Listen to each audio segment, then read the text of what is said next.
Hello. Hi there. Hey.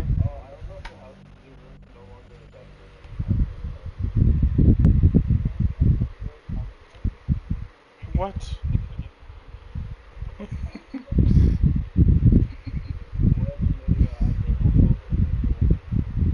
uh,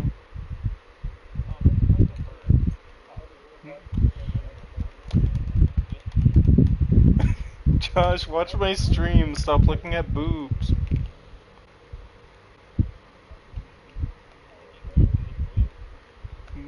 No, stop it. It's yeah. That's so fun. The first thing that you say upon receiving a picture of boobs is, "What is this?" Merrick, it's so over for you. It's so over for you, Merrick. Oh, I don't remember where I was going. In this oh, not this motherfucker again. I don't like this guy.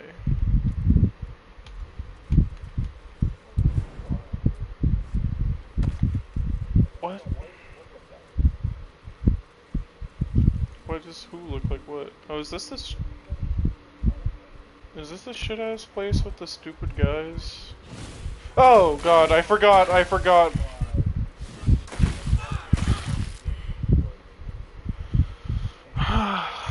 I went the wrong way. I already walked through that gate. And I just did it again. Can I turn it off, please? Okay, I can fill it out again if you want. Okay, I'll do that. How do you even... How do you turn it off? With the power source... Can I... What if I use Eldritch Blast instead?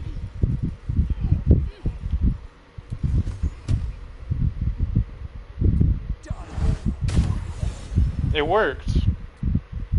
Eldritch Blast was the answer.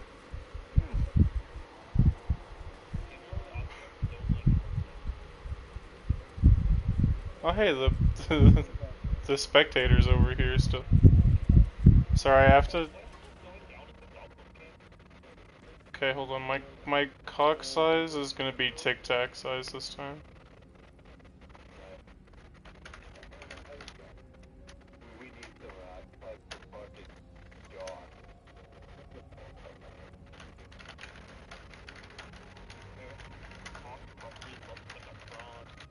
I'm glad that the people, like, your voice doesn't come through the stream. What should I answer if I actually do own an air fryer, Cole? Because the the answers are both no, and I have an air fryer. Okay.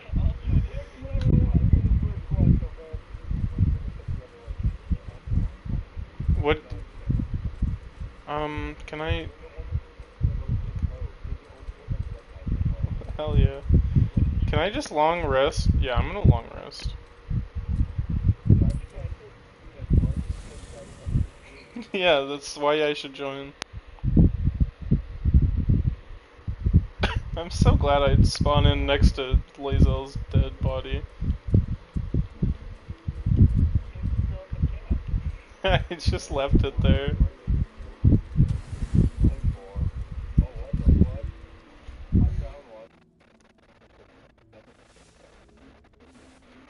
Yeah, this is my last long rest. Okay, get me out of here.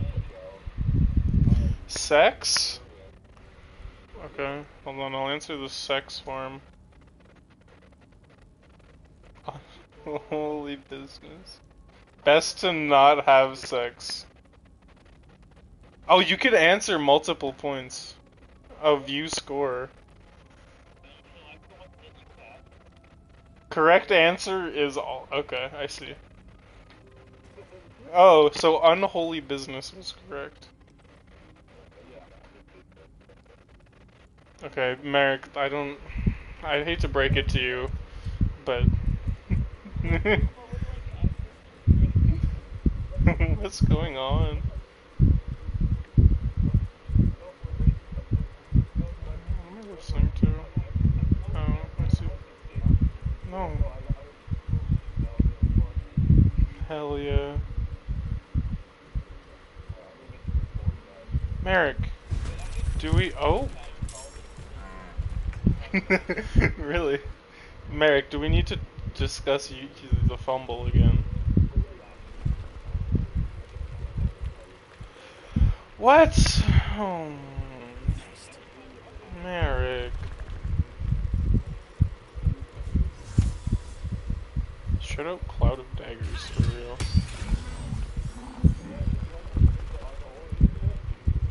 No, he did not. He freaked it.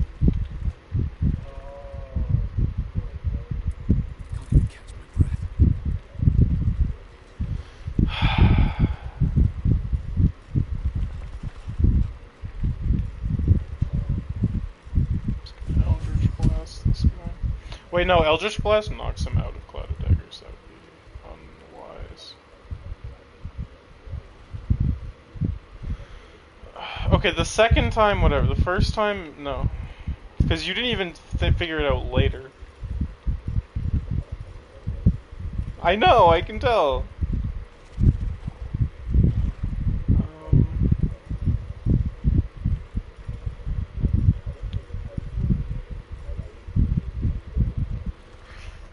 You're gonna have to tell me at some point. Yeah. No, well, yeah, he did. Is this like touch? Do I? There's a Minotaur. There's two Minotaurs, apparently. Okay, I'm like... I want to Eldritch Blast, but I would knock him out of the thing. So I'm not gonna do that. It is, yeah. Why would you just lie to me like that? You bastard. Do I? No, fucking, Karlak still has her fucking crossbow out, god damn it.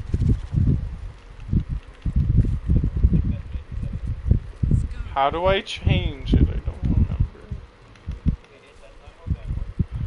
Fuck you. Okay, fine. I'm shooting you with my crossbow. No! I missed. No, you don't understand. Okay, this is not good. This is bad. This is really bad. Why are there two of them and a secret third masked man? What is going... Can I do... Lucky feet, yeah. Hold person. Can I use hold person? No. Okay. You never know.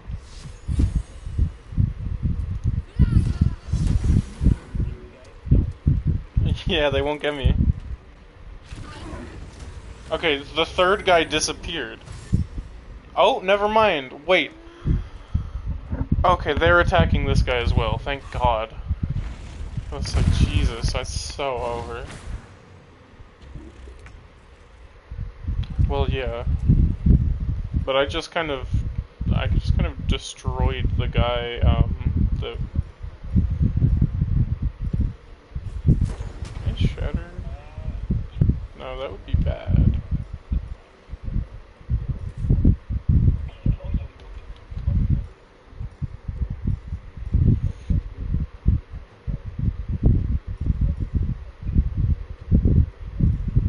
One turn two? Oh, Jesus.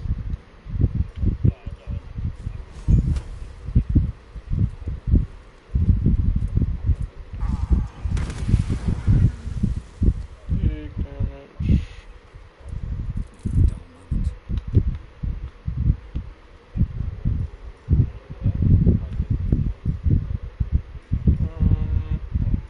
Do we have any, like...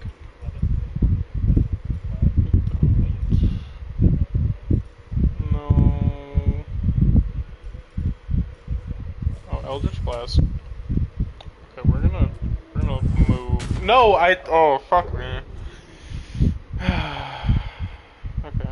Well, you know,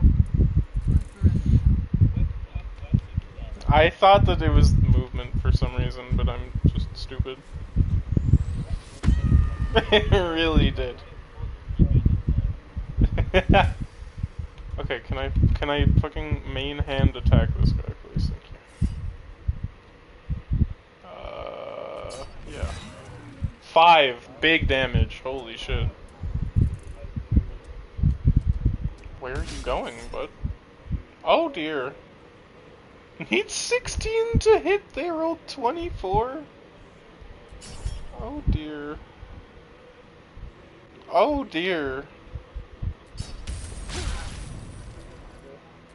Hellish Rebuke. At least. That was good. Reckless Roar.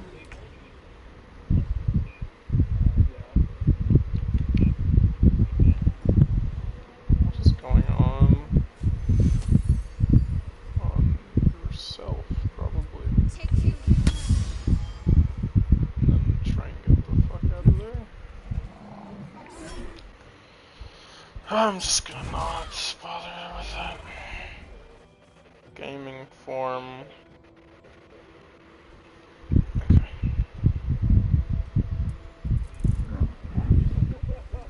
Balls. Who will be homeless? Who will go to jail first? Who am I on right? I could technically kill this guy, but I don't think I'm gonna. Eldritch Blast him.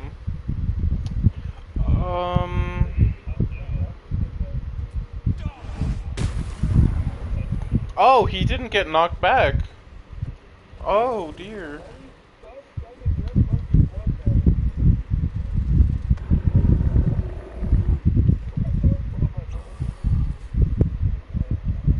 Oh, wait, I don't provoke an attack of opportunity? Really? Okay. I guess. Okay, this is a really good situation for Karlach to be in right now, I think.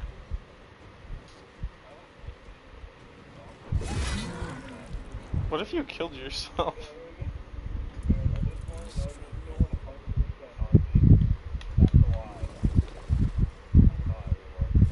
And I do cloud daggers, but over here.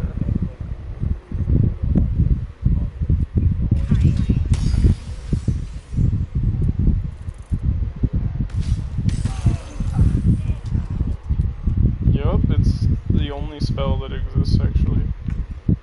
I know it's my turn. Why did it tell me again?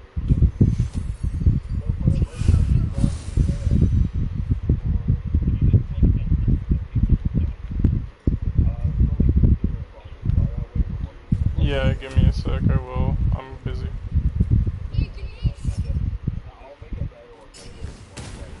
Okay.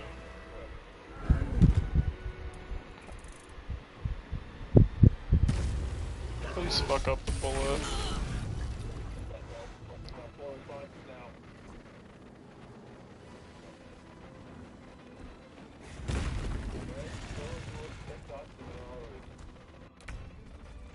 Jail for human trafficking? That seems like something Josh would do.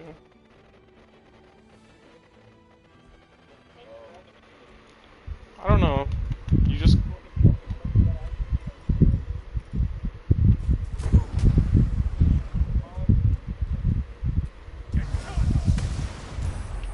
He saved that. Okay.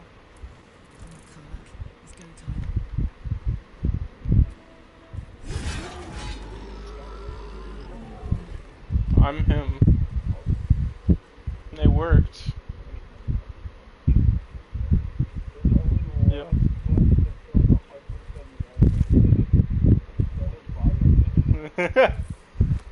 That's Merrick all day, baby.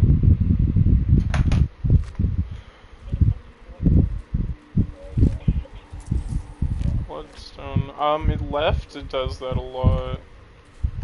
I can't look at it.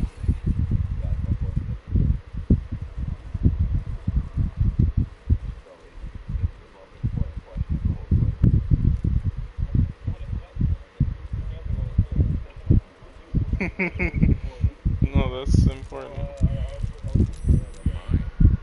Better be careful when you trigger that thing. Blast mine! Gale, please don't step on that.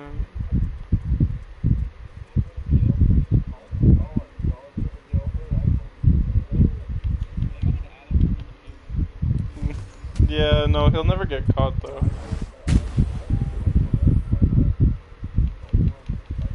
Did that not work?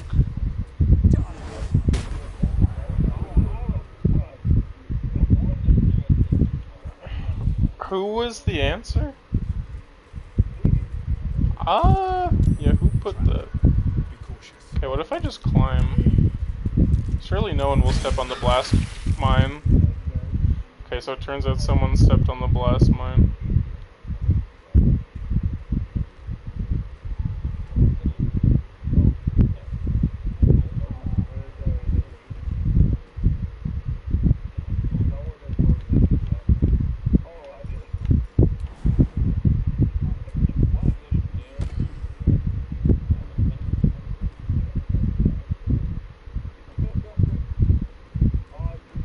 There's Centurion.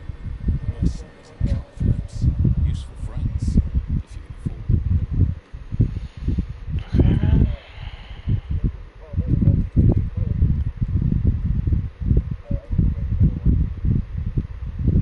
I don't know where the fuck I'm going. That is not where I want to go. I don't know. Arsonist oil? What the fuck? No, me either. Oh, Thieves tools, cool. I left them at the bottom of a hill that had a bunch of blast mines. I'm...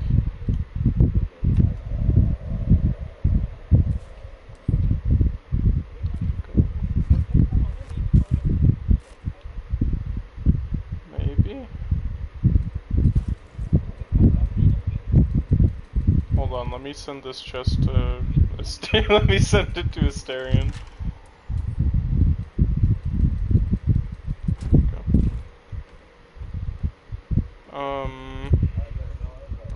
Can't use this right now.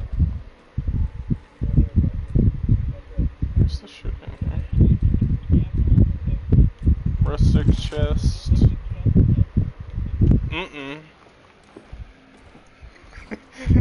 This one's going to Asterion too.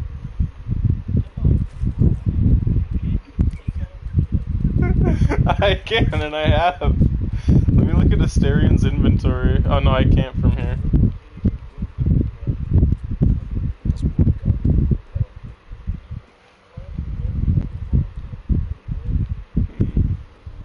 I like Will more than him. Oh, there's another one!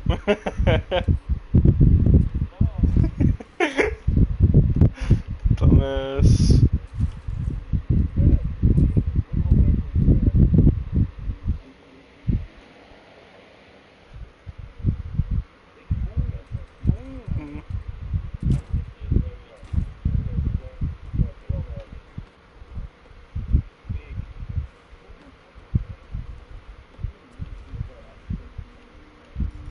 Where?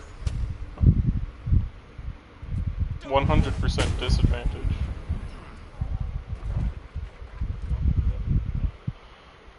Probably. Oh, the thing blew up. I had to.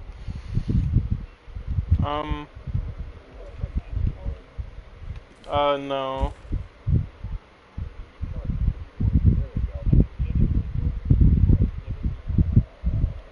The fuck? I don't know where I am either.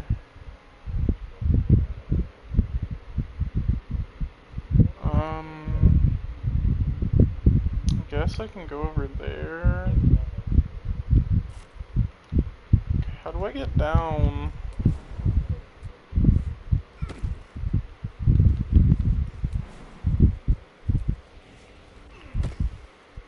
Okay. Let's stop going up. Don't want to go up. Did we detonate all of the blast mines? Yeah, we did. Okay.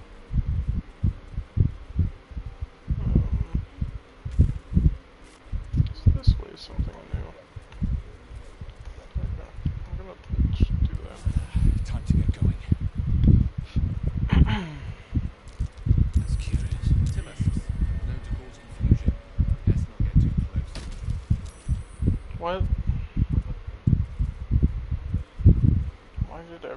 explode. Is this? I'm so confused. Have I been up here? No, I don't think so. Broken bones. Must have fallen. Pile of bones.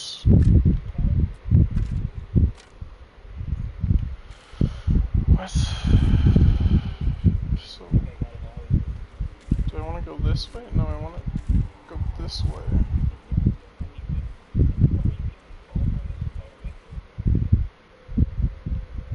So I need to go down, I think.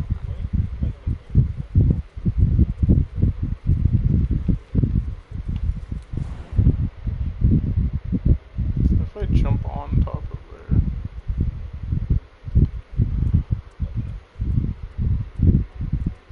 Raptor spores.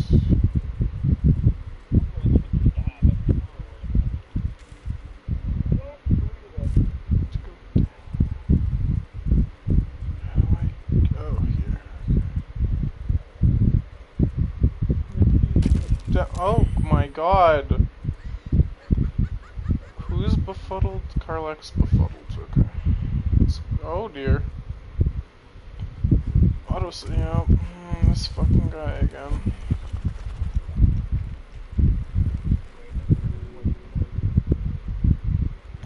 You've been white your whole life.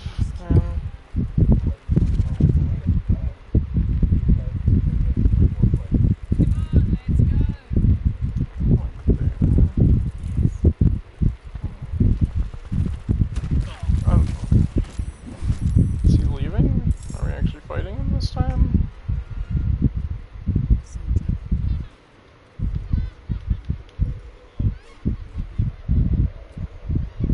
Not enough move. Oh, because I didn't hit ranged. Stupid. Drat. Stop fucking laughing, dog.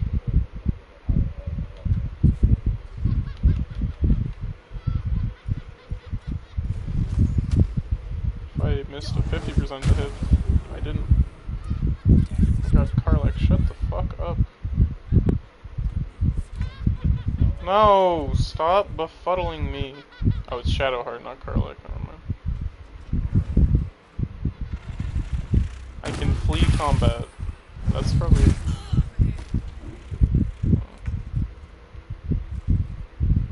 No, I think I win these.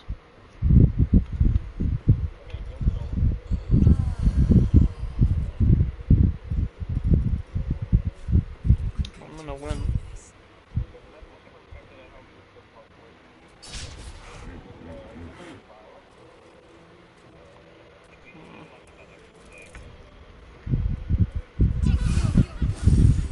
Okay. I really don't like Shadowheart being befuddled right now.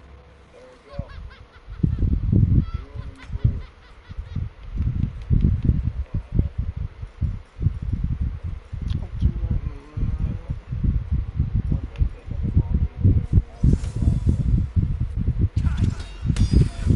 Cloud of daggers.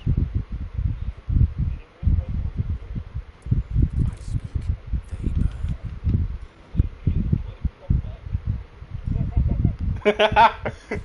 Thumpback is the answer.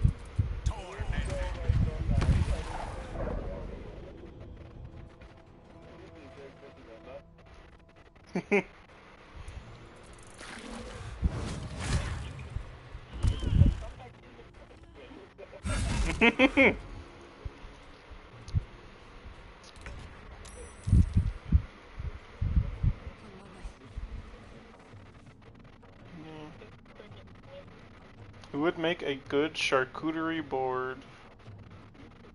Who is the shortest objectively? Thumpback.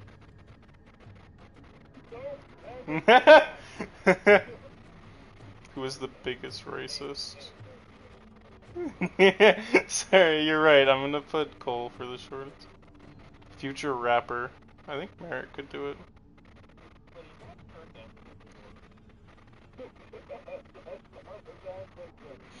Who is the real Slim Shady?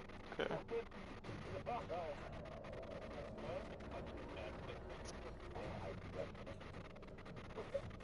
Who would be the best actor? Who would be the best? I think we just have proof of who would be the best actor.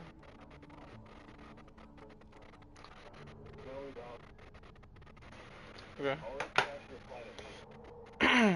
I don't know if you'll ever be a fish.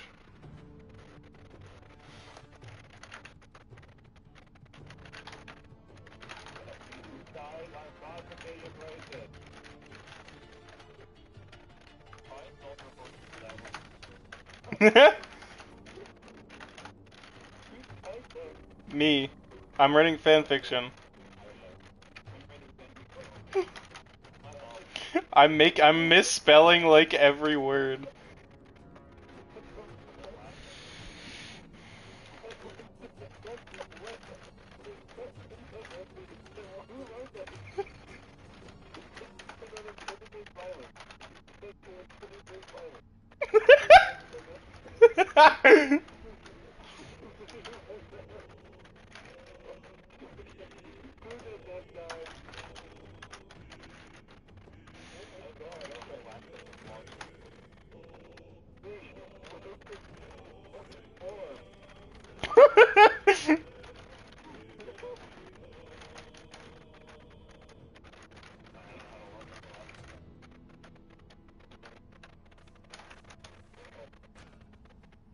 Okay, I'm writing like a sentence about everyone. Um. Okay. I don't. Hold on.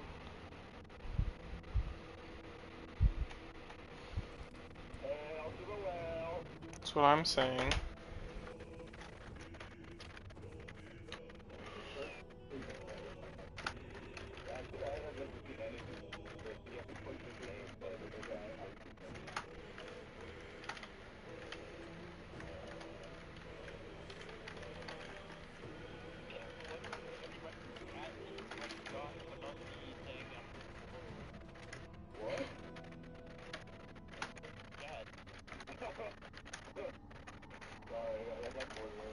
Um.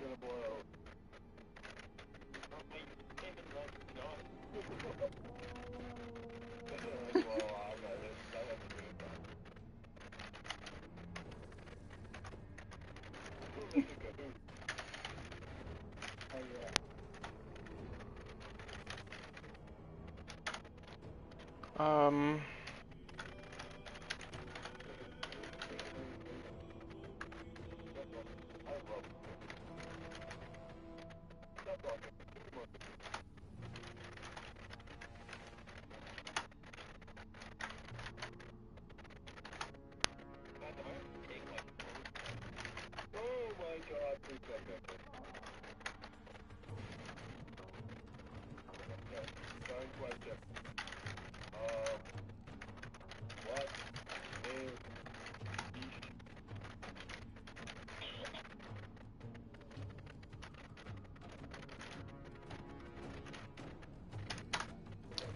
I wrote Merrick's almost entirely in caps lock. I wrote Merrick's almost entirely in caps lock.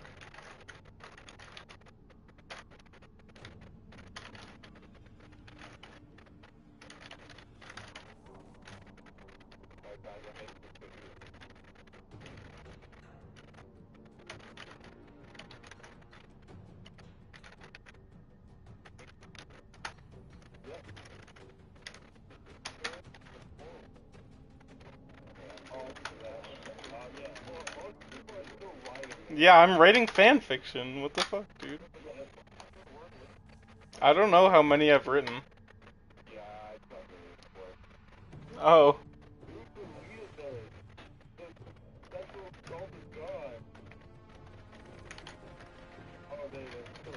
I already wrote about it. Okay, there we go.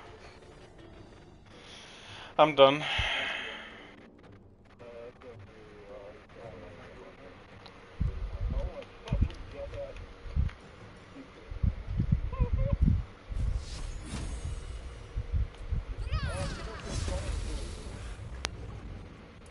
Time to push my luck again.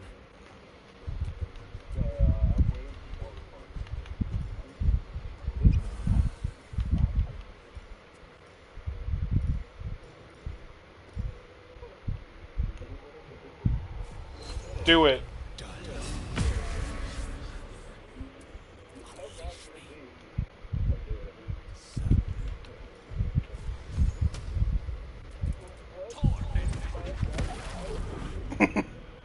No, the bullet's at 1 health. Fuck. No! God damn it. The bullet got away on literally 1 health. Yeah.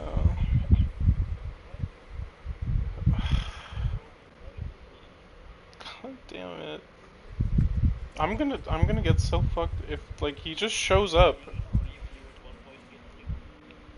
No, he gained like 40 health when he burrowed. Tabasco torch stalks. Hell of a Oh combination. dear. Get confused by one, blown up by the other.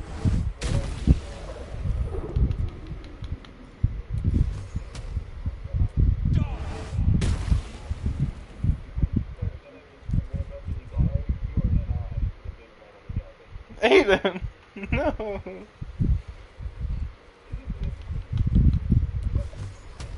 Aiden, he didn't say anything actually. Who the fuck is that guy? Hold up.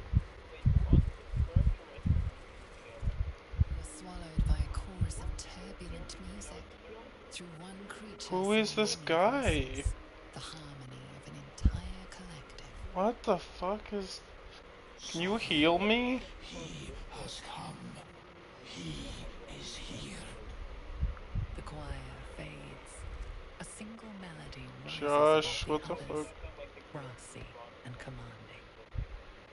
I am sovereign. You see a vision. Your lifeless body wrapped in fungal tendrils. The sovereign is threatening you. State your purpose.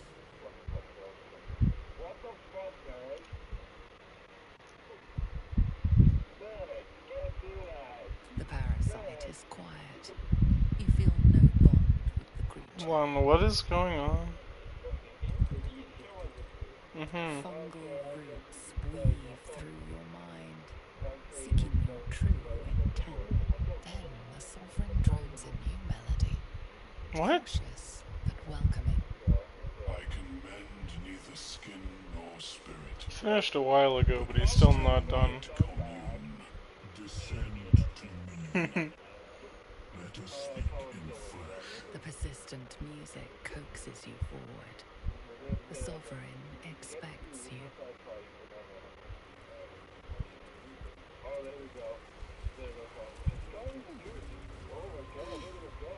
What the fuck is up?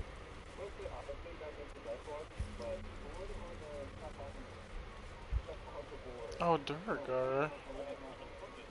Me. It's canonically.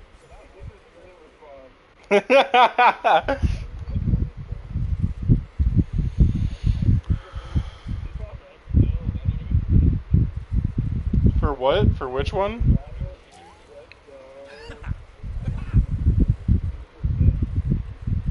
I can't look at the stream. Can you, like, say what's happening? Yeah, send a picture of all the fan fiction. Oh yeah, narrate it.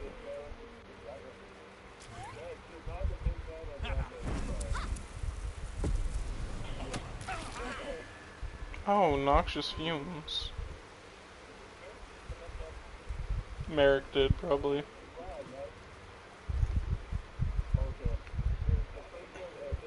So am I not supposed... Is anyone watching my stream? Am I not supposed... Okay, no. Following this guy around is doing nothing.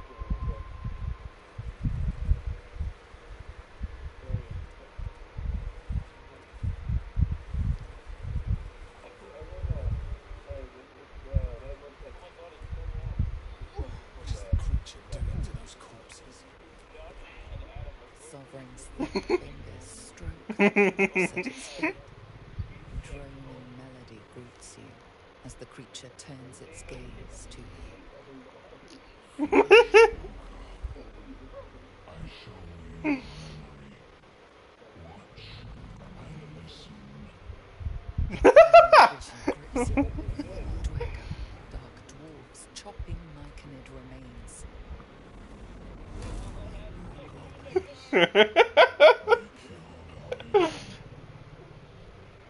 The sovereign's song slows to the pace of a dirge.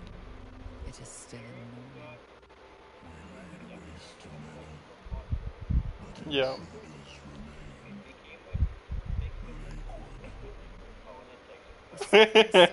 halts as it measures your worth. I sense your resolve. You will find Dwergar invaders near Lake's Edge. Cleanse the rot. Destroy them. Dwergar invaders, huh? I'd like to hear their side of the story first, but alright.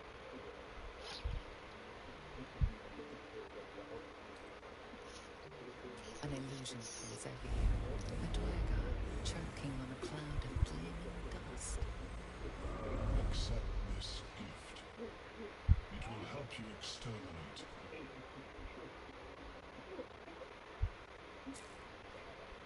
The sovereign gifts you one more vision. A warm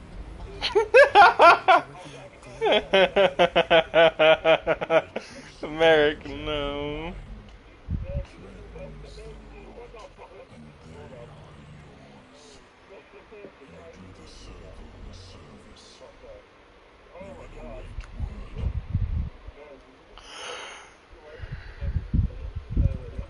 We breathe life into our enemy's flesh. The dead make a fine host for my growing children. If I die down here, destroy my corpse.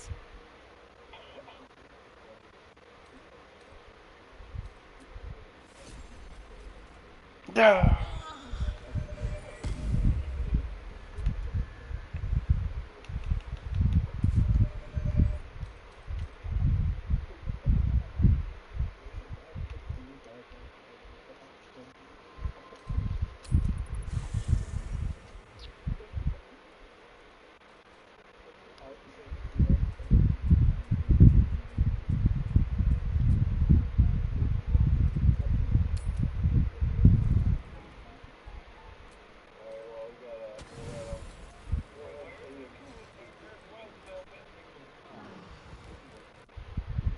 Did I just...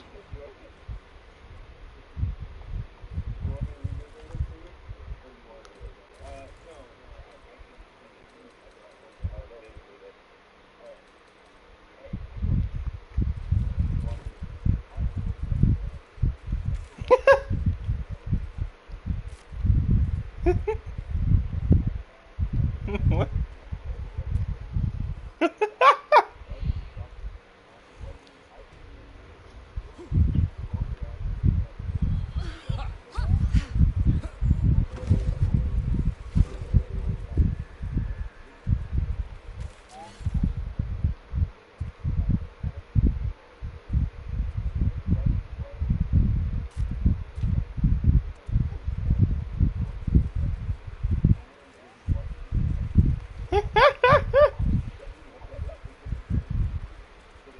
Want a chicken?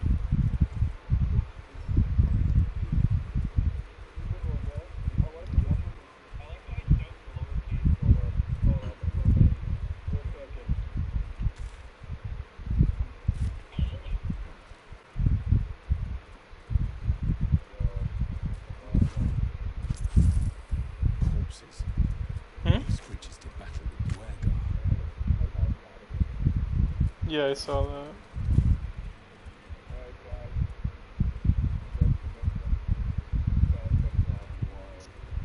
Oh no. Cabin. House abandoned. I'm busy.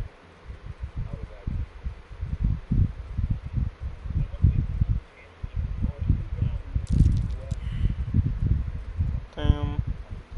Everyone failed a perception check? What? Dick? Got someone sneaking up on us?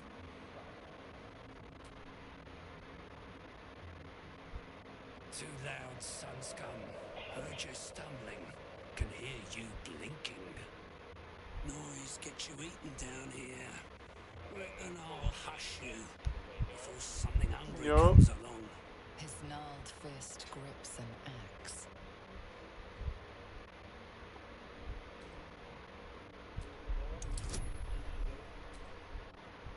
No. +4. Plus the boost. Where'd my boost go? Did I? Oh, I didn't click it.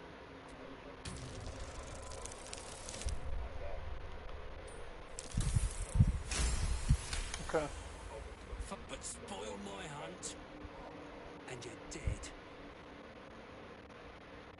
Told you, hunting. Slave ran away, took Sergeant Thrin's boots. Gotta kill the slave and fetch back the leather. Or the bosses in Moonrise will have Thrin's hide.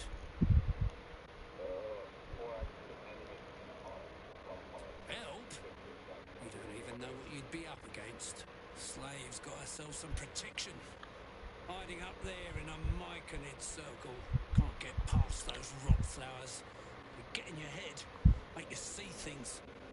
Half my squad jumped off a cliff, laughing. I'll wait here. She'll make a run for it eventually. Then I'll get her. Okay. Good. Do well, and there might be a reward for you back at camp. Do really well. I don't really wanna. Maybe the Absolute will have space for you in her ranks. But that comes Where is later. it? Do not disrupt the caretaker. Then you'll get what's coming to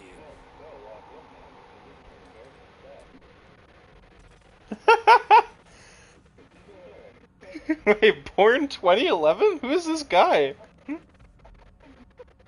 What? Who is this 13-year-old? What? What is going on? 13, Pim? Merrick, you suck. You're also lying about your age. I thought you were 18, not 15, or 13. Okay, so... I don't really want to side with these guys, but I feel like it would be a really bad idea to attack them. Oh, Shadowheart. What's next, I wonder? I don't know.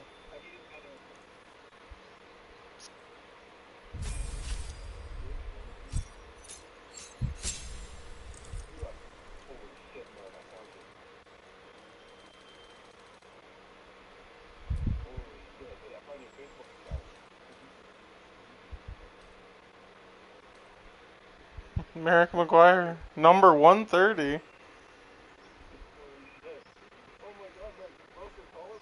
No. What, Merrick? Oh. Never mind.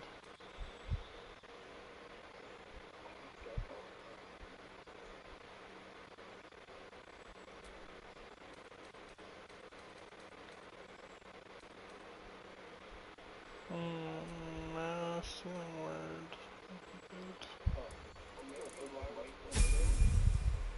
What?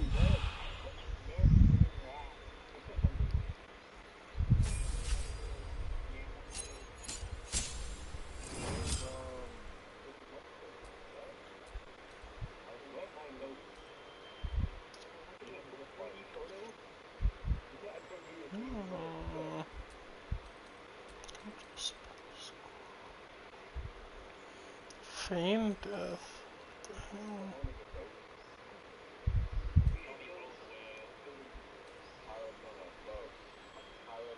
Pirates on a boat? Pirates on a boat? Fireball! Holy shit, I can have fireball.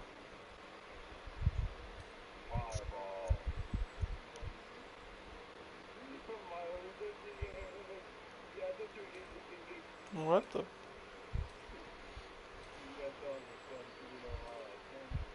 I only know that because my sister posted pirates on a boat on her, like, story.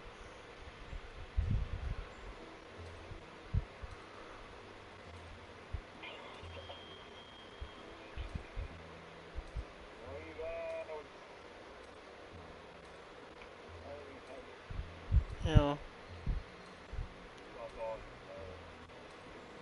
I'm all up in your mom's nose.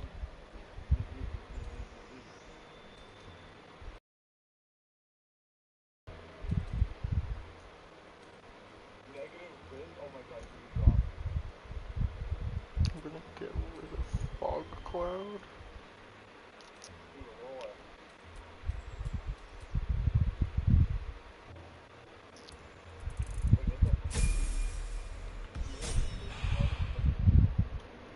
Okay, so 2 people are level 5, but half my party is not level 5. Cool. Despite everything.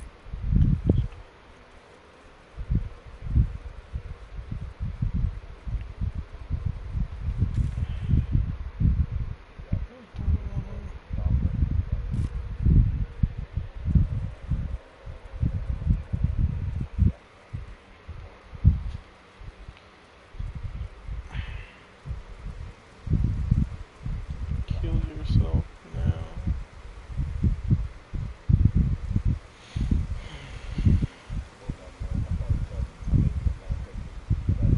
A deep hole? Fuck yeah. With your keen eyesight, the hole below you soon plummets into an abyss of impossible darkness. Your call echoes as it plunges downward, before gradually fading away. I wanna jump in this hole. Oh shit. The hole offers only pitch black nothingness. Let me into the hole. Cucumber. Why? Lettuce. The hole offers only pitch black nothingness. Is this just gonna keep happening? Can I wanna drop something down the hole. Nothingness. Oh god. A Susa tree. Deep. These things drain away one's magic. Severed arm? No, I didn't want to pick it up. This looks bad. Ripper bag.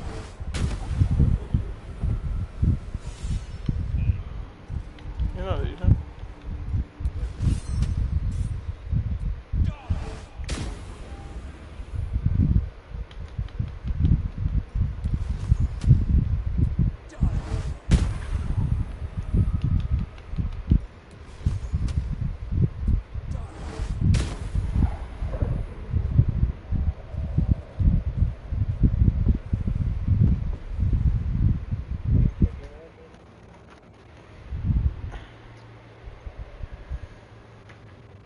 It's like this fog is gonna clear eventually, right?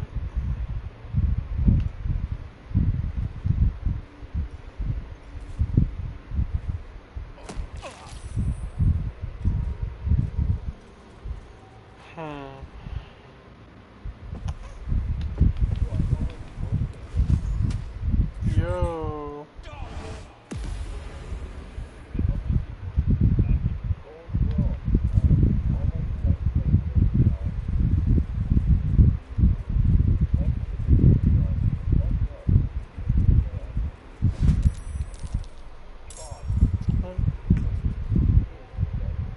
Where's this guy?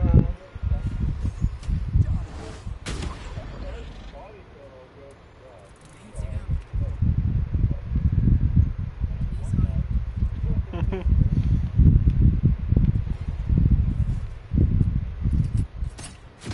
What horror? That is not what I thought that was. Okay. Um,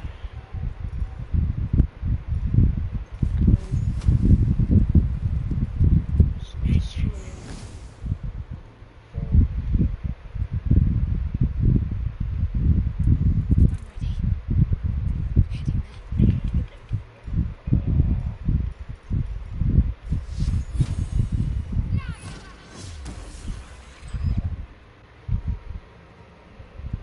Oh. What is this? Hold on, I gotta read this.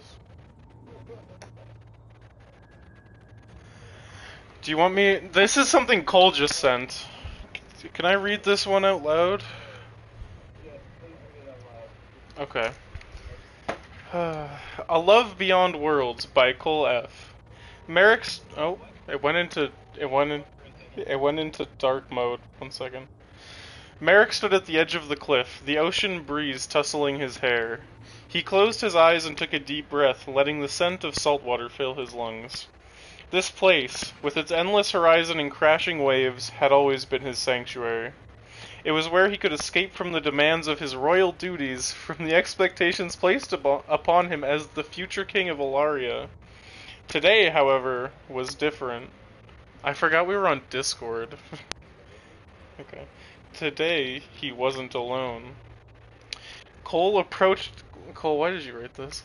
Cole approached quietly, his footsteps barely audible over the roar of the ocean.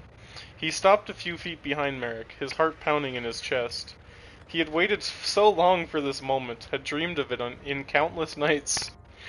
Now that it was here, he found himself almost afraid to speak, afraid to break the spell. Merrick, he finally said, his voice soft yet filled with emotion. Hold on, can I have you guys voice act this? Okay.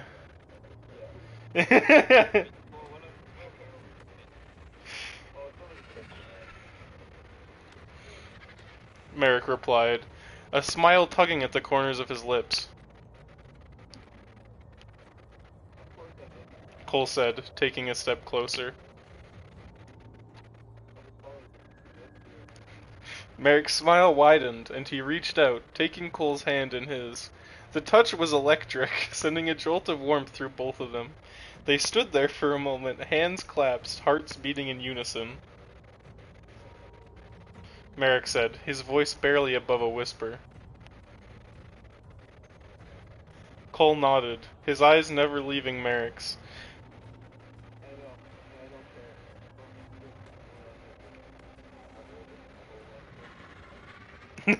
Merrick's heart swelled with emotion.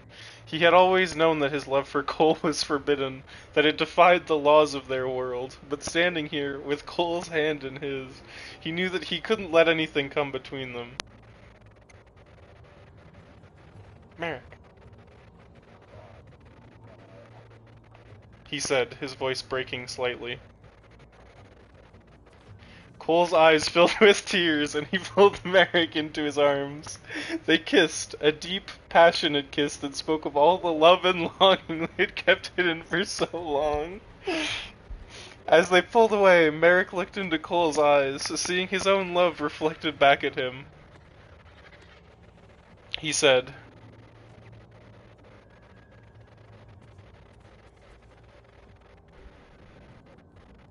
Cole nodded, a smile breaking through his tears.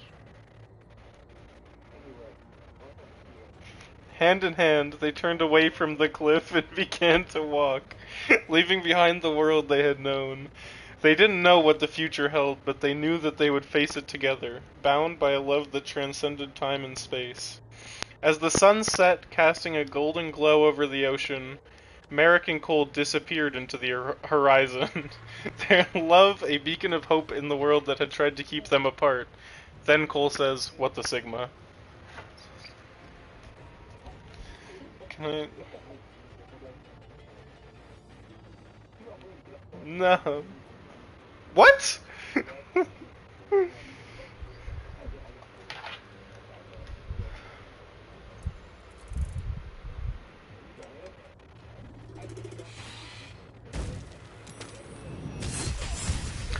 Oh my god.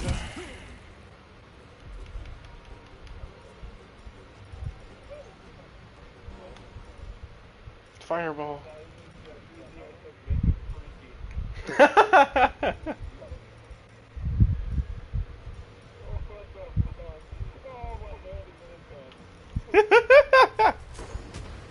Okay, I should use Shatter on my entire party right now. This is worth the cost. Bagels at 1 health. This is a massive, massive play.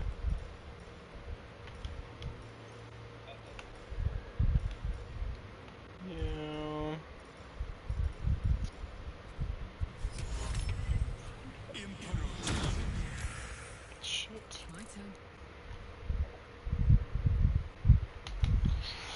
Nine?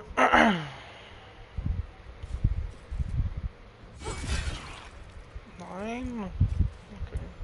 Stay focused.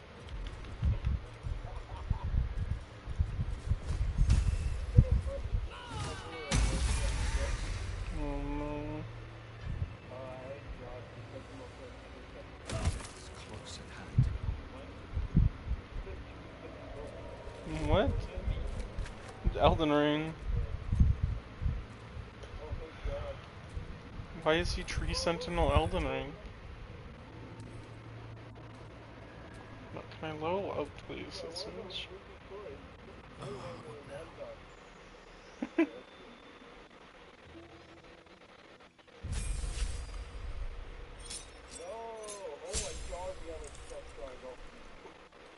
now? Oh boy.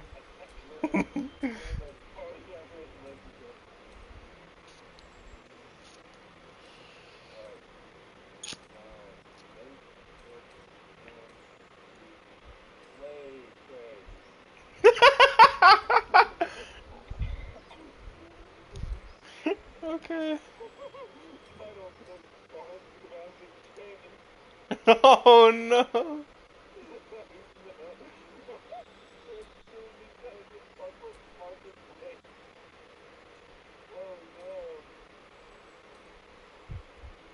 I see.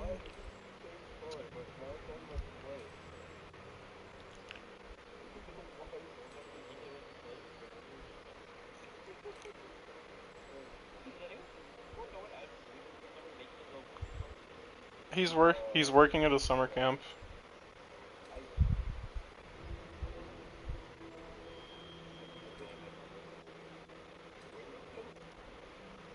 You would. Yeah, I was there. I witnessed you. That was crazy. It was like 1:45 in the morning.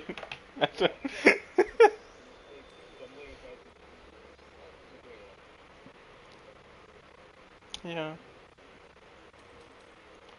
was interesting. Why are the Eldritch invocations all bad?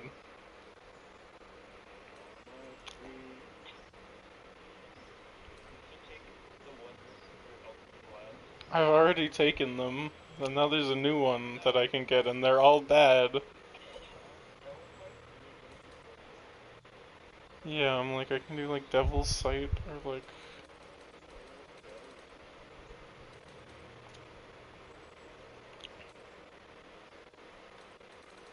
Yeah, I'm probably just gonna do Devil's Sight, I think. No.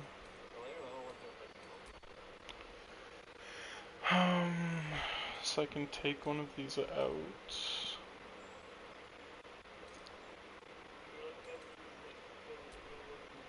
No, but I could bring in like any of these, which would be good.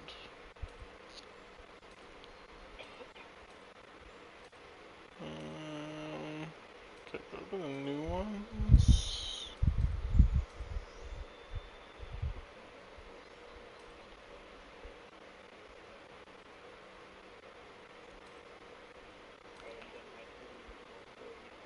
Oh boy. I don't think any of these spells are worth it. Could do like Hunger of Hadar, but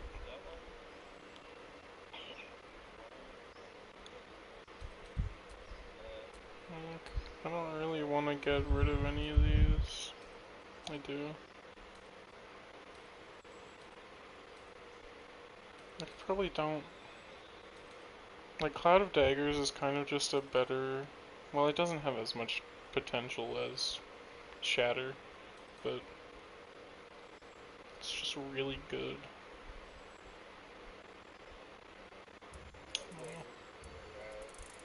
Keep going. Didn't realize my character had fucking fur boots on.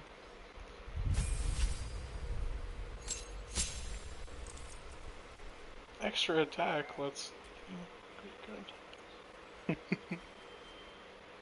Okay, so I just got an...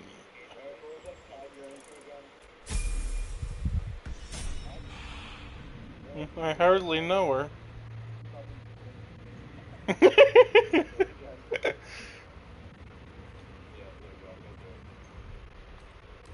Thank you for appreciating my genius, Aiden. Um...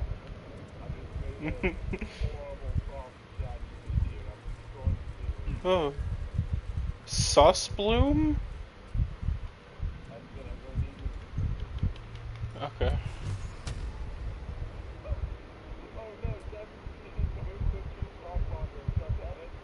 Wait, what?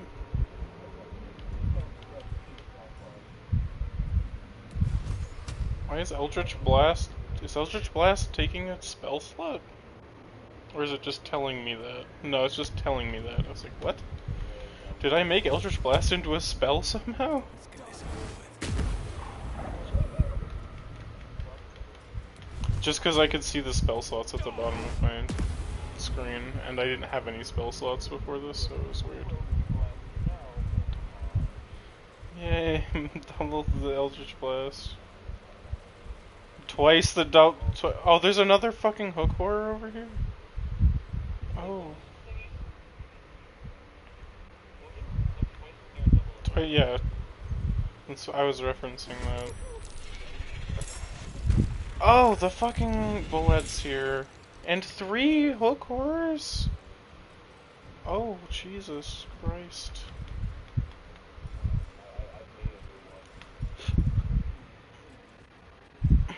You wrote it, dog. Did I say that you don't eat much seafood?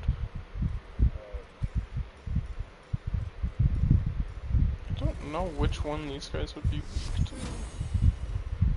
Oh, no, that doesn't... To read? Okay, one sec. No, I did it again. Fuck's sake.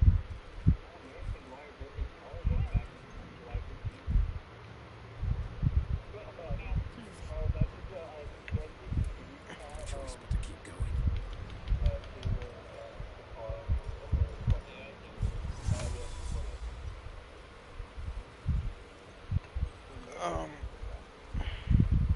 Damn. I didn't think he'd do that. Breathe deep and move. I'm getting gangbanged right now. Okay, okay, I'll read columns first. Oh yeah, I need access. I'm requesting access, but I will read the Discord connection first.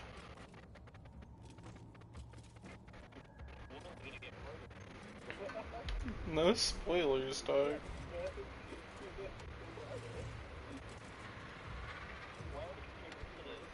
In position. Lance brought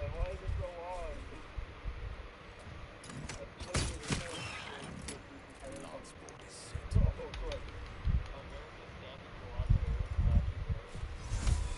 Okay. The Discord connection. In this... Jesus Christ, how long is this? Okay. In the sprawling digital expanse of the internet, amidst a myriad of gaming communities and chat servers, Merrick and Kat's paths crossed in a Discord server dedicated to indie game developers. Merrick, who went by the username Shadow Coder, was a talented programmer known for his enigmatic presence. He often shared snippets of code and insightful advice, but seldom engaged in personal conversations.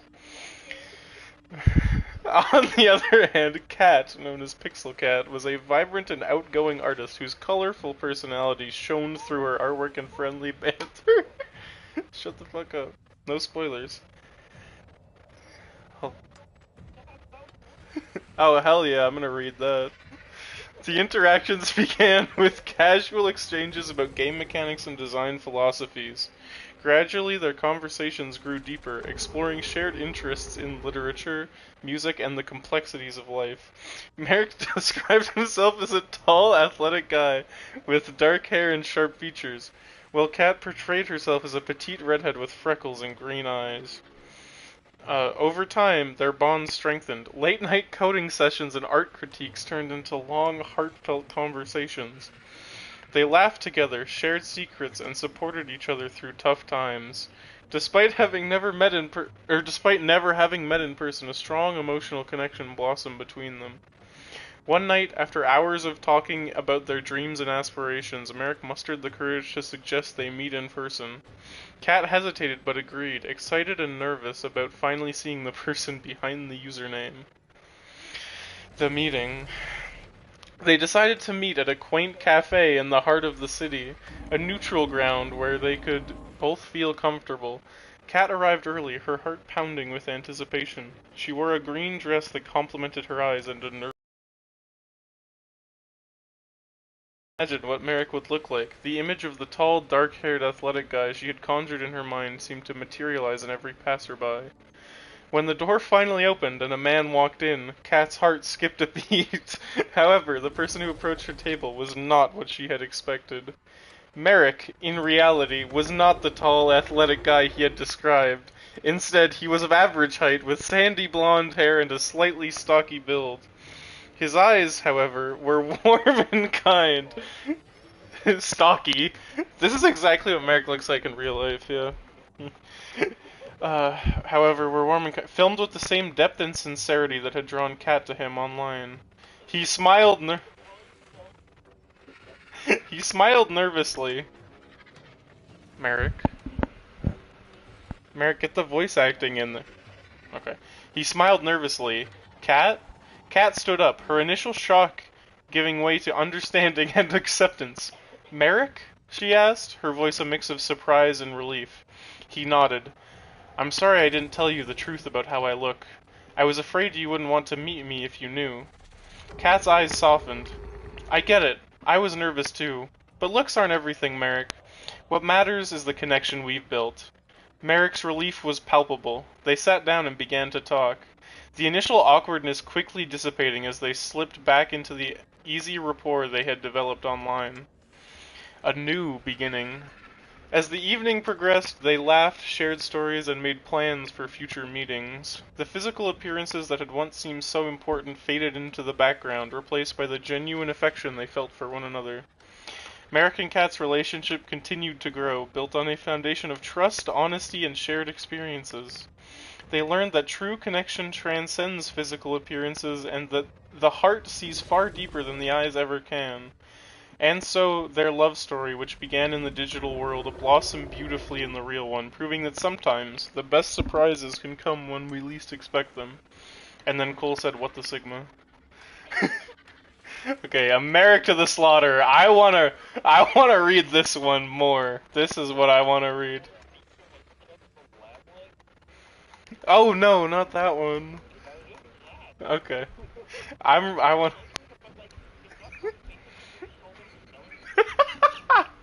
I thank you, Colin. Okay. I want to read. The room was warm and clean. The curtains drawn. The two. No spoilers. The room was warm and clean. The curtains drawn. The two table lamps alight, hiss, and the one by the empty chair opposite. On the sideboard behind his, two tall glasses, soda water, whiskey, fresh ice cubes in the Thismos bucket. Merrick Maguire was waiting for his husband to come home from work. Now and again he would glance up at the clock, but without anxiety, merely to please himself with the thought that each minute gone by made it nearer the time when he would come. the... what? These was a slow, smiling air about him, and about everything he did. The drop of a head as he bent over his sewing was curiously tranquil. His skin, for this was his 6th month with a child, had acquired a wonderful translucent quality. The mouth was soft, and the eyes, with their new placid look, seemed larger, darker than before. When the clock said 10 minutes to 5, he began to listen, and a few moments later, punctually as always, he heard the tires on the gravel outside, and the car door slamming. The footsteps passing the window, the key turning in the lock. He laid aside his sewing, stood up, and went forward to kiss him as he came in. "Hello, darling," he said. "Hello, darling," he answered. Oh god. He took his coat and hung it in the closet. Then he walked over and made the drinks. A strongish one for him, a weak one for himself. And soon he was back again in his chair with the sewing, and he and the Othis opposite, holding the tall glass with both hands, rocking it so the ice cubes tinkled against the side. For him, this was always a blissful time of day. He knew he didn't want to speak much until after the first drink was finished, and he, on his side, was content to sit quietly, enjoying his company after the long hours alone in the house. This is so incomprehensible. Oh my god.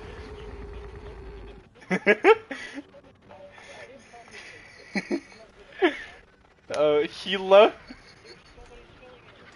He loved to luxuriate in the presence of this man, and to feel almost as a sun bath feels towards the sun that warm male glow that came out of him to him when they were alone together. He loved him for the way he sat loosely in a chair, for the way he came in a door, or moved slowly across the room with long strides. He loved intent, far look in his eyes when they rested in his, the funny shape of his mouth, and especially the way he remained silent about his tiredness, sitting still with himself until the whiskey had taken some of it away. "Tired, darling?" "Yes," he said, "I'm tired." And as he spoke, he did an unusual thing. He lifted his glass and drained it in one swallow, although the ice was still half of it, at least half of it left. 2 periods. He wasn't really watching him, but he knew what he had done because he heard the ice cubes falling back against the bottom of the empty glass when he lowered his arm. He paused a moment, leaning forward in the chair, then got up and went slowly over to fetch himself another. "I'll get it," he cried, jumping up. "Sit down," he said. When he came back, he noticed that the new drink was dark amber with a quantity of whiskey in it. "Darling, shall I get your slippers?" "No." He watched him as he began to sip the dark yellow drink, as he could see little oily swirls in the liquid because it was so strong. "I think it's a shame," he said, "that when a policeman gets to be as senior as you, they keep him walking about on his feet all day long." He didn't answer, so he bent his head again and went on with his sewing, but each time he lifted the drink to his lips, he heard the ice cubes clinking against the side of the glass. "Darling," he said, "would you like me to get you some cheese? I haven't made any supper because it's Thursday." "What?" "No," he said. "If you're if you're too tired to eat," he went on, "it's still not too late. There's plenty of meat and stuff in the freezer. And you can have it right eyes and not even move out of the chair." His eyes waited on him for an answer, a smile, a little nod, but he made no sign. "Anyway," he went on, "I'll get you some cheese and crackers first." "I don't want it," he said. He moved uneasily in his chair, the large eyes still watching his face. "But you must eat. I'll fix it anyway, and you can have it or not, as you like." He stood up and placed his sewing on the table by the lamp. "Sit down," he said. "Just for a minute, sit down." It wasn't till then that he began to get frightened. What? What? Hold on. I can't click. Go on," he said. "Sit down." He lowered himself back slowly into the chair, watching him all the time with those large, bewildered eyes. He had finished the second drink and was staring down into the glass, frowning. "Listen," he said, "I've got something to tell you." "What is it, darling? What's the matter?" He had now become absolutely motionless, and he kept his head down so that the light from the lamp beside him fell across the upper part of his face, leaving the chin and mouth in shadow. He noticed thighs was a little muscle moving near the corner of his left eye. "This is going to be a bit of a shock to you, I'm afraid," he said. "But I've thought about it a good deal, and I've decided the only thing to do is to tell you right away. I hope you won't blame me too much." As he told it didn't take long, 4 or 5 minutes at most, and he say very still through it all. watching him with a kind of dazed horror as he went furthest and furthest away from his with each word. "So thighs it is," he added, "and I know it's kind of a bad time to be telling you. Bet thighs simply wasn't any other way. Of course I'll give you money and see you're looked after, but thighs needn't really be any fuss. I hope not, anyway. It wouldn't be very good for my job." The first instinct was not to believe any of it, to reject it all. It occurred to his that perhaps he hadn't even spoken, that he himself had imagined the whole thing. Maybe if he went about his business and acted as though he hadn't been listening, then later, when he sort of woke up again, he might find none of it had ever happened. "I'll get the supper," he managed to whisper, and this time he didn't stop his. When he walked across the room, he couldn't feel his feet touching the floor. He couldn't feel anything at all, except a slight nausea and a desire to vomit. Everything was automatic now down the steps to the cellar, the light switch, the deep freeze, the hand inside the cabinet taking hold of the first object it met. He lifted it out and looked at it.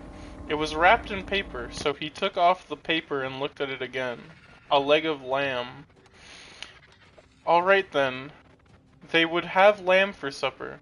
He carried it upstairs, holding the thin bone end of it with both his hands, and he went through the living room. He saw him standing over by the window with his back to his, and he stopped. "For God's sake," he said, hearing his but not turning round, "don't make supper for me. I'm going out." At that point, Merrick Maguire simply walked up behind him, and without any pause he swung the big frozen leg of lamb high in the air and brought it down as hard as he could on the back of his head. He might just as well have hit him with a steel club. He stepped back at a pace, waiting, and the funny thing was that he remained standing for at least 4 or 5 seconds, gently swaying. Then he crashed to the carpet. The violence of the crash, the noise, the small table overturning, helped bring him out of his shock. He came out slowly, feeling cold and surprised, and he stood for a while, blinking at the body, still holding the ridiculous piece of meat tight with both hands. "All right," he told himself, "so I've killed him." It was extraordinary now how clear his mind had became all of a sudden. He began thinking very fast. As the wife of a detective, he knew quite well what the penalty would be.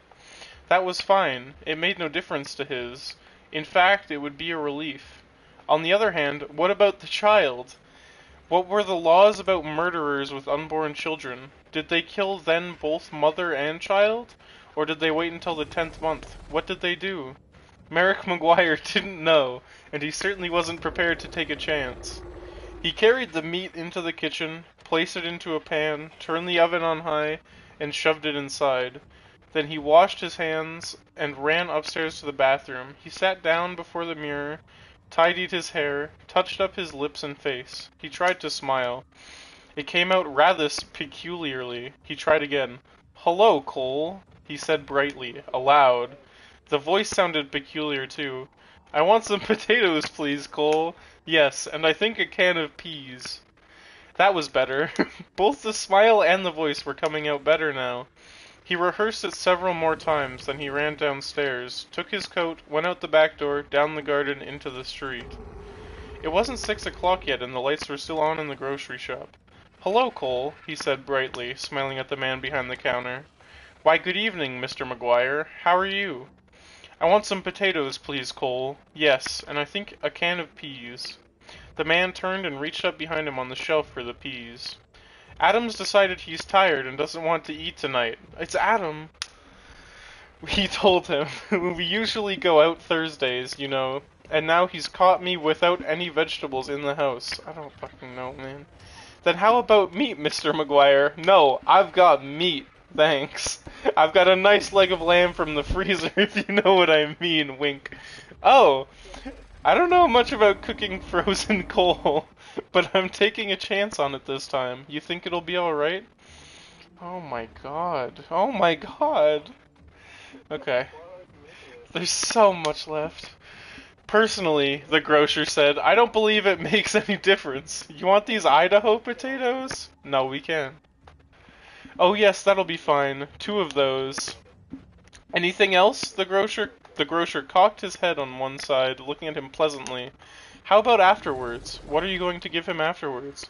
Well, what would you suggest, Cole? The man glanced around his shop. How about a nice big slice of cheesecake? I know he likes that. Perfect, he said. He loves it.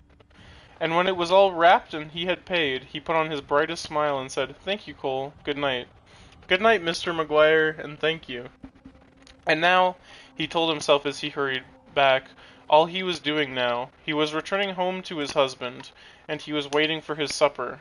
And he must cook it good, and make it as tasty as possible, because the poor man was tired, and if, when he entered the house, he happened to find anything unusual or tragic or terrible, then naturally it would be a shock, and he'd become frantic with horror and with grief and horror. Mind you, he wasn't expecting to find anything. He was just going home with the vegetables. Mr. Merrick McGuire going home with the vegetables on Thursday evening to cook supper for his husband. That's the way, he told himself. Do everything right and natural. Keep things absolutely natural and there will be no need for any acting at all. Therefore, when he entered the kitchen by the back door, he was humming a little tune to himself and smiling. Adam, he called, how are you, darling? He put the parcel down on the table and went through into the living room. And when he saw him lying on the floor with his legs doubled up and one arm twisted back underneath his body, it really was a shock. All the old love and longing for him welled up inside his, and he ran over to him, knelt down beside him, and began to cry his heart out. It was easy. No acting was necessary. A few minutes later, he got up and went to the phone. He knew the number of the police station, and when the man at the other end answered, he cried to him, Quick, come quick, Adam's dead. Who's speaking? Mr. McGuire. Mr. Merrick McGuire. You mean Adam Lowe's dead? I think so, he sobbed. He's lying on the floor and I think he's dead. Be right over, the man said. The car came very quickly, and when he opened the front door, two policemen walked in. He knew them both. He know nearly all the man at the precinct, and he fell right into a chair. Then went over to join the others one, who was called Sawatsky, kneeling by the body. Is he dead? He cried. I'm afraid he is. What happened? Briefly, he told his story about going out to the grocer and coming back to find him on the floor while he was crying. While he was crying and talking, Noonan discovered a small patch of congealed blood on the dead man's hand. He showed it to Sawatsky, who got up at once and hurried to the phone.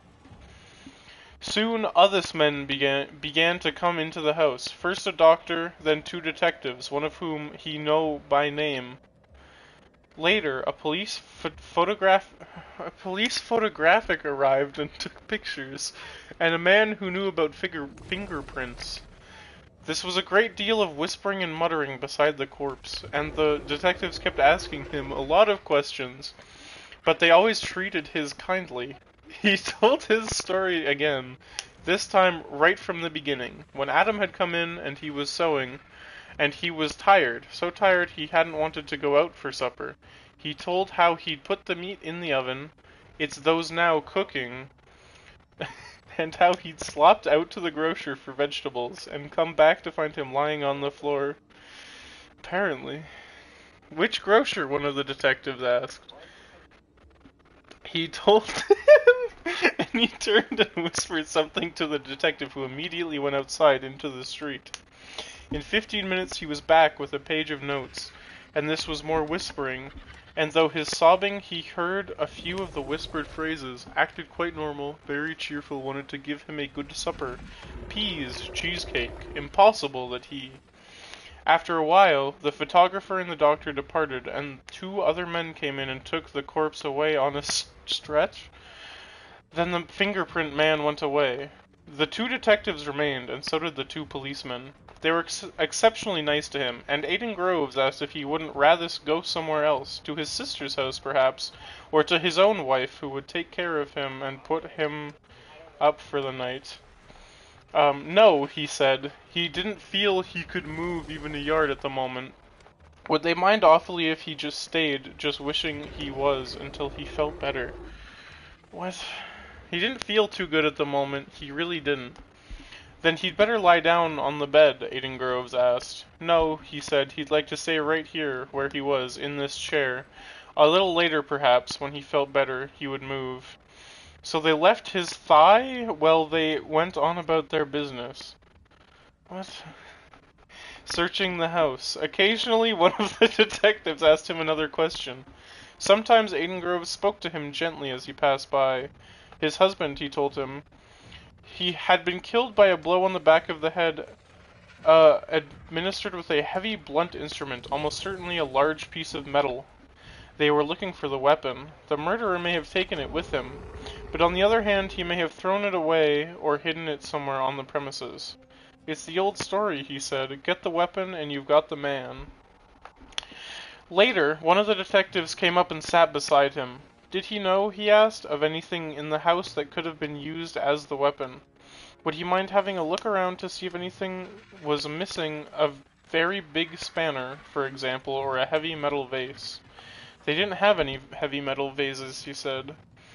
Or a big spanner? He didn't think they had a big spanner, but this might be some things like that in the garage. The search went on. He knew that these were Othis policemen in the garden all around the house. He could hear their footsteps on the gravel outside, and sometimes he saw a flash of a torch through a chink in the curtains. It began to get late. Nearly 9, he noticed, by the clock on the mantel. The 4 men searching in the room seemed to be growing weary, a trifle exasperated. Josh, he said, the next tome, it's not how you spell sergeant. Sergeant Noonan went by. Would you mind giving me a drink? Sure, I'll give you a drink. You mean this whiskey? Yes, please, but just a small one. It might make me feel better. He handed him the glass. Why don't you have one yourself, he said. You must be awfully tired. Please do. You've been very good to me. Well, he answered, it's not strictly allowed, but I might just take a drop to keep me going. One by one, the others came in and were persuaded to take a little nip of whiskey. They stood around rather awkwardly with the drinks in their hands, uncomfortable in his presence, trying to say consoling things to him. Sergeant Noonan wandered into the kitchen, came out quickly and said, Look, Mr. McGuire, you know that oven of yours is still on, and the meat's still inside. Oh dear me, he cried, so it is. I better turn that off for you, haven't I? Will you do that, Josh? Thank you so much. When the sergeant returned the second time, he looked at him with his large, dark, tearful eyes. Aiden Groves, he said? Yes. Would you do me a small favor and do these office? What? What? Oh, we can try, Mr. McGuire. Well, he said, highs you all are, and good friends of dear Adam's too, and helping to catch the man who killed him. You must be terribly hungry by now, because it's long past your supper time. And I know Adam would never forgive me. God bless his soul if I allowed you to remain in his house without offering you decent hospitality. Why don't you eat up that lamb that's in the oven? It'll be cooked just right by now. Wouldn't dream of it, Sergeant Noonan said. Please, he begged, please eat it. Personally, I couldn't tough a thing. Certainly not what's been in the house when he was Highs. But it's all right for you. It'd be a favor to me if you'd eat it up, and then you can go on with your work again afterwards. This was a good deal of hesitation among the 4 policemen, but they were clearly hungry. Yeah. And in the end they were persuaded to go into the kitchen and help themselves. The woman stayed while he was listening to them speaking among themselves. Their voices thick and sloppy because their mouths were full of meat. Have some more, Colin! No, better not finish it. He wants us to finish it, he said so. Be doing his a favor. Okay, then give me some more. That's the hell of a big club to the was saying. The doc says his skull was smashed all to pieces just like from a sledgehammer. That's why it ought to be easy to find. Exactly what I say. Whoever did it, they're not going to be carrying a thing like that around with them longer than they need. One of them belched. Personally, I think it's right highs on the premises. Personally, right under our very noses. What you think, Josh? And in the others room, Merrick McGuire began to giggle. Um, that was I.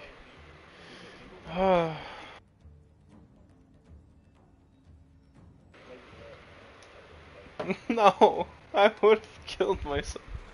The story wasn't even good. The story is really poorly written. Like, even without the spelling mistakes and everything else, it's just bad. Yeah, like, significantly.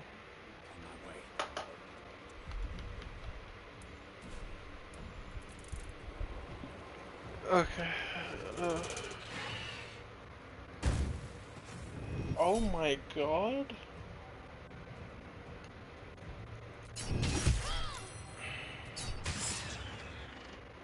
I'm gonna fucking die. Who is Philro the Forgotten?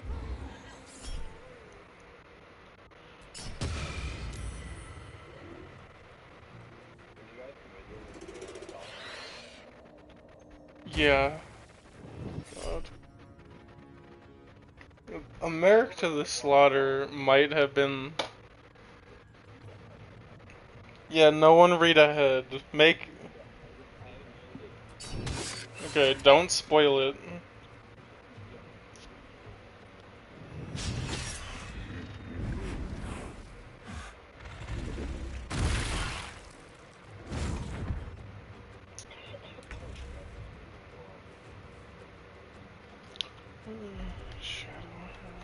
Jesus Christ.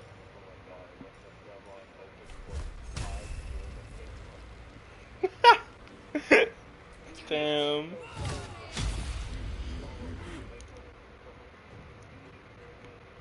Okay.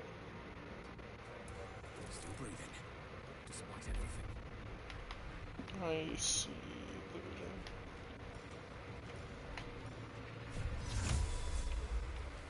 Oh, that's a hook word.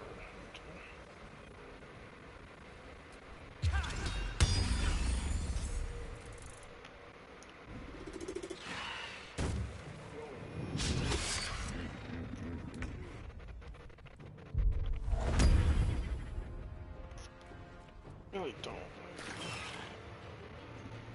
It's not gonna take anything to beat the other two.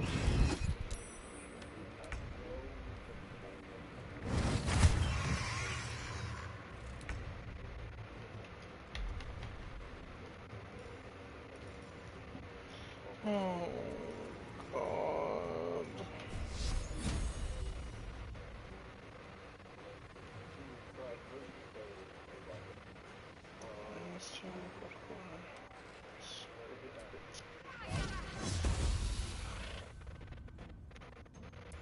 Survival is all that matters.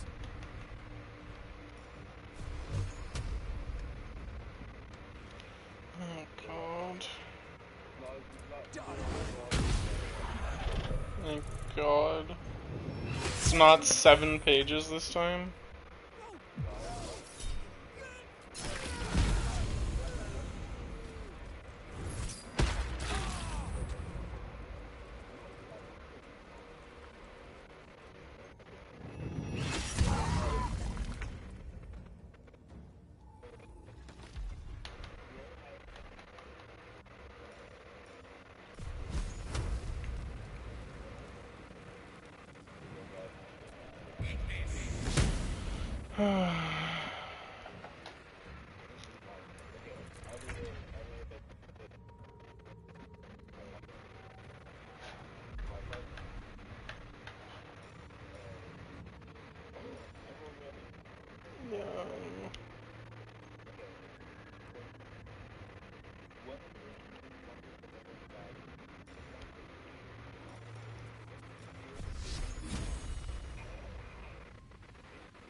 Nope. You skipped a line.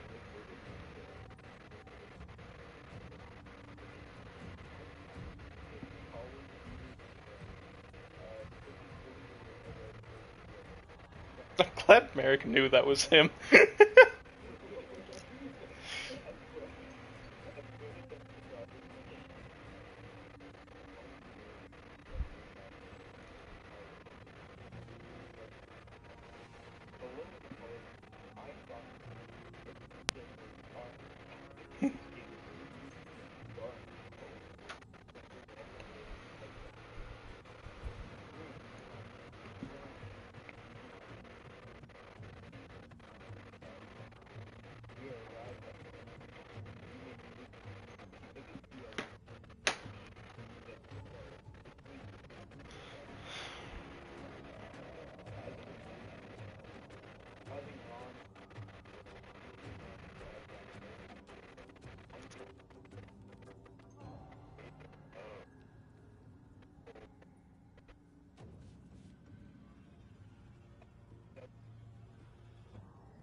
In this tale of transformation, mystery, and unexpected encounters, we see a reflection of the American spirit, ever curious, ever resilient, and rich and rich with a range of cultural experiences.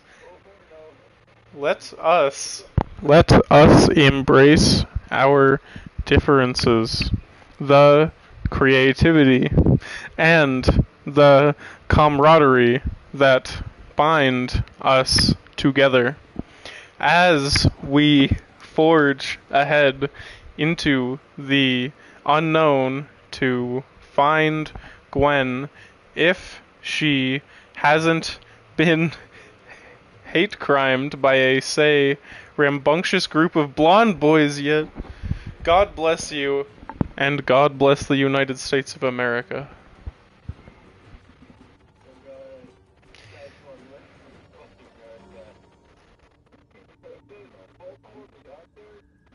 Barry! Oh, okay.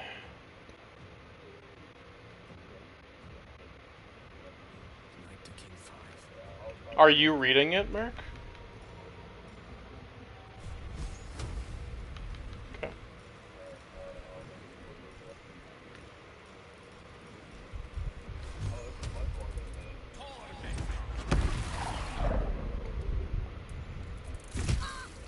A little help, please.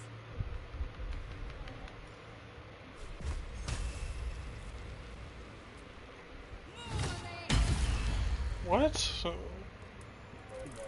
for peace. Yeah, you need to talk louder.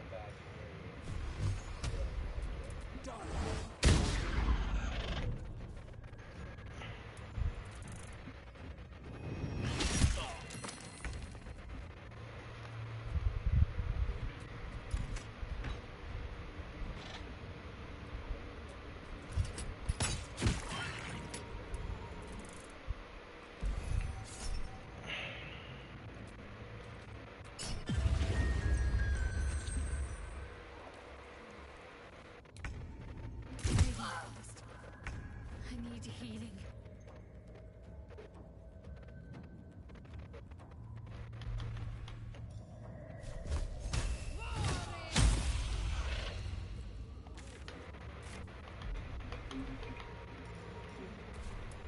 Another fight.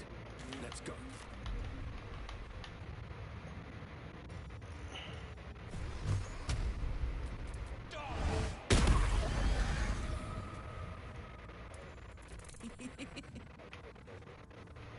Deliverance.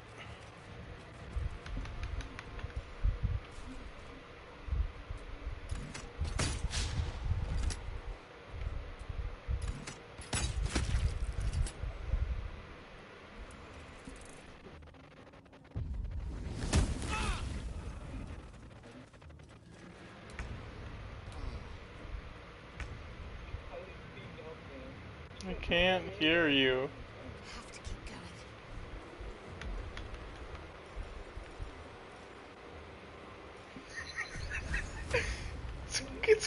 comically quiet. We can't hear you.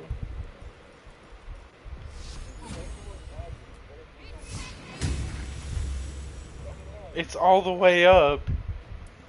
We can't hear you.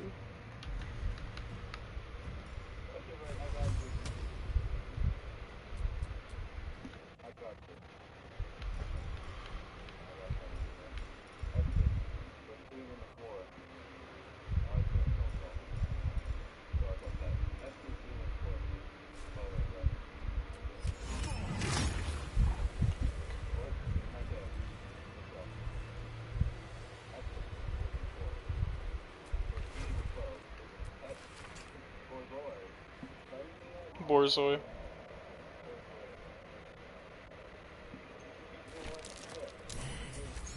an adamantium bridge down here. Something's guarding it. Something vulnerable to a hot hammer. Whatever that is.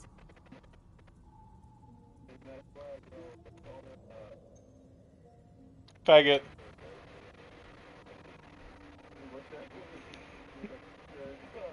Fag.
Whoa.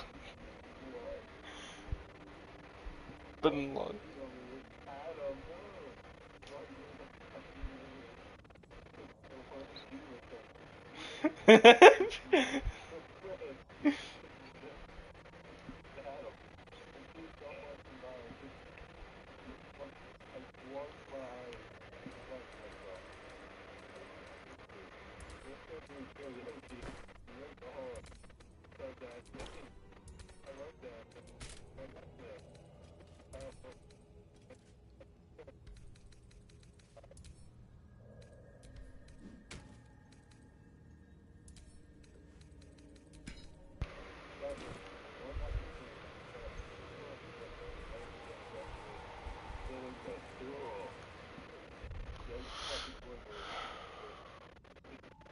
What?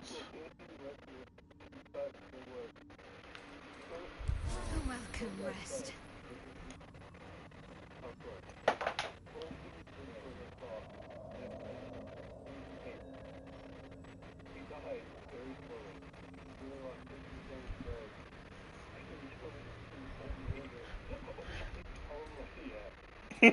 You only need 60% of your brain, everyone knows that.